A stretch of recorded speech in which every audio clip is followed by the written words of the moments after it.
So it turns out that the signature of the quantum field is greater and greater degrees of oneness and wholeness, right?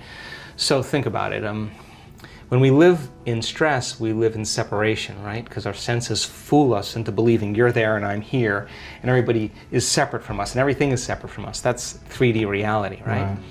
But as you start opening this center, all of a sudden, when you become nobody, no one, no thing, nowhere, and no time, right? That's the moment that your consciousness lines up with the consciousness of the field. That's when you are totally present. Now, here's the deal. If I can get people to believe that just because they can't see something doesn't mean it doesn't exist, that they can just connect and pay attention to that field and stay present with it and become more aware of it, moment after moment after moment, every interaction with that invisible field, every experience lays down new circuits in their brain for them to perceive more of it, right? So then as they keep their attention on it, they start moving closer and closer to it, so they experience less separation and more oneness and wholeness. So then when that happens, there's a cascade of all kinds of physical and chemical and energetic things that begin to happen. So for me, the best way that I can describe that field is it's intelligent love. It's greater levels of order and unity and oneness. And when you strike it and you hit it, it is the most incredibly electric feeling you will ever have. It is the most familiar, unfamiliar feeling you will ever have. You will swear that you are ancient in that moment, and you will connect. And it won't be just like love for your puppy. You will feel it in every single cell of your body. And I mean like a vibration, a coherence, where your body becomes electric. And the only way we can describe that is love. You taste that one time. You want it all the time. Oh, here's what I say. I always say, the first time it happens, the first time it happened to me, and every time since, when I come back to my senses, I always say the same thing. Joe Dispenza, you got this all wrong. Because some veneer, some conditioning is lifted. You start realizing that the way you think life isn't that way. So now, when I've had those moments, Louis, I have said, there cannot be any more love than this until the next experience. Till the next time. I mean, how much is there, right? I mean, wow. you get super humbled. When was the last time? Ooh, about 5 days ago, yeah. What was the moment?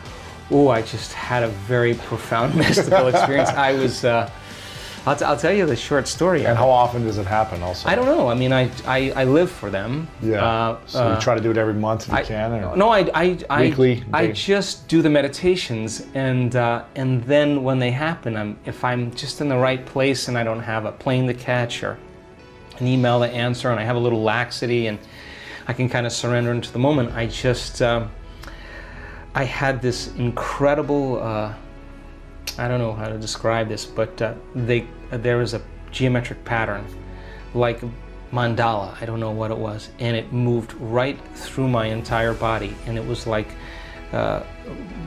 working with me, with my physical body, and wow. If I could surrender to it, it was just incredible bliss. I mean, incredible bliss. I mean, I don't know how to describe it. And wow. and when that occurs, when it happened to me, I had this, my heart was just lit up, like it was an experience. It wasn't a physical experience, you know. It was from within. And here's the weird thing: every time it happens, my heart feels alive, like it lasts for days, like the emotion from the experience lasts for days. And people are like, what's up with you? Like, what? And you're just kind of so joyful. You got this big smile on your face. I just am so happy to be alive, right? And so I think that independent of, listen, I now know, I mean, we've measured genetic changes, hormonal changes, neurotransmitter changes. We've measured immune system responses by trading fear for gratitude.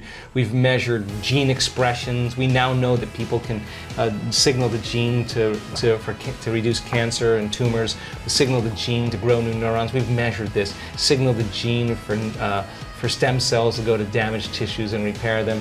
Oxidative stress gene signal. We've seen that in our students. Now, here's the deal. After all of those studies in the last 6 years, you can't tell me you're too old to do this work. You can't tell me that. We got people in their 80s doing miraculous things. You can't tell me you're too sick to do this work. The people that were at the end of their life, stage 4, and we turn that battleship around. Wow. You can't tell me that you had too turbulent of a past to do this work. People that were really rough pasts that are now free. You can't tell me you've never meditated before. But people have never meditated before, the most profound mystical experience. Wow. You can't tell me you're too overweight, too underweight, too out of shape, too in shape. You can't tell me that anymore, because all colors, all races, everybody can do it. That's the cool part about it. And when you get a community of people together and you move them from one state of mind to another, there's this moment, and I can almost predict when it happens, the second or third day, where people just start hooking up. And then when they start hooking up, you know, we're seeing now in our events.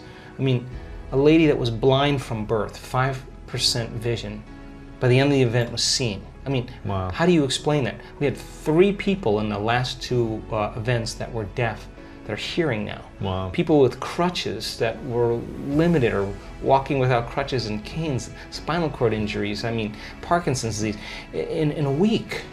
Like, that's gotta be like, wow. It doesn't wake you up to what's possible.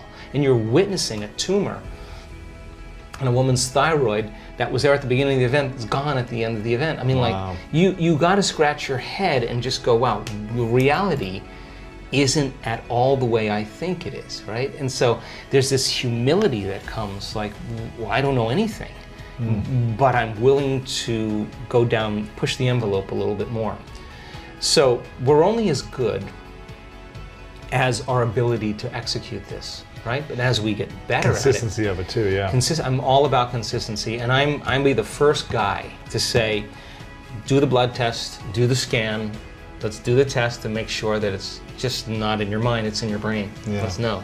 So now the evidence then supports it, the testimonials support it, and all of a sudden people now are beginning to wake up to what's possible, and just like the 4-minute mile. The 4-minute mile was broken. Once it was broken, we pierced the veil. Everyone did it. So we're just seeing now this same thing. We've pierced the veil, and people are just all in. They're not 50% in. They're all in. And my goodness, we're creating this kind of wake and momentum. But not just for healing, but for creating new jobs and new relationships, new opportunities, abundance, everything. Yeah. Whatever it is that they want. People come to the work for all kinds of reasons. Sure. And I don't really care. But by the time they start doing the work, all they really want to do is give. Because when you feel so amazing and feel so great about yourself that you no longer want anything, the first thing you want to do is give. I mean, when we see that brain scan moving into coherence and those 2 hemispheres come together, and all of a sudden we see that heart just start going boom, boom, very orderly, and see the more energy going in the brain goes into super coherence. You can walk around and look at that person who's getting the brain scan, and there are tears of joy rolling down her face. She's feeling so whole that it's impossible to want. How can you want when you're whole? Now you feel like you already don't need anything. You feel like you have it already. That's the moment the magic happens. So she's no longer creating from lack and duality and separation. Scarcity, yeah. The scarcity. She's feeling like it already happened. That's a very profound signal in the field. That's dropping a big stone in the water and it's producing some big waves. And things are starting to manifest. She's attracting synchronicities, everything. Yeah, now she's drawing it to her. So then, if you're doing that, to answer the original question, is that then if you keep practicing that, then you got to get up and maintain that modified state of mind and body your entire day. And it's just a practice. And as you do that and you start seeing all the fun things happening, it's not like, oh, I got to go create my life today. Right. You're like, I got to go because I don't want the magic to stop. So I just do it because I love the crazy, magical, wonderful things that happen that I would just never anticipate in my life. And so people are catching on to it, and they start coming for one reason. You know, they want money or they want health, but it's not about your money. It's not about your health. It's not about your new relationship. It's not even about the mystical moment. It's about who you become in the process. Because overcoming all those limitations to become somebody else, nobody can take that away from you. Wow.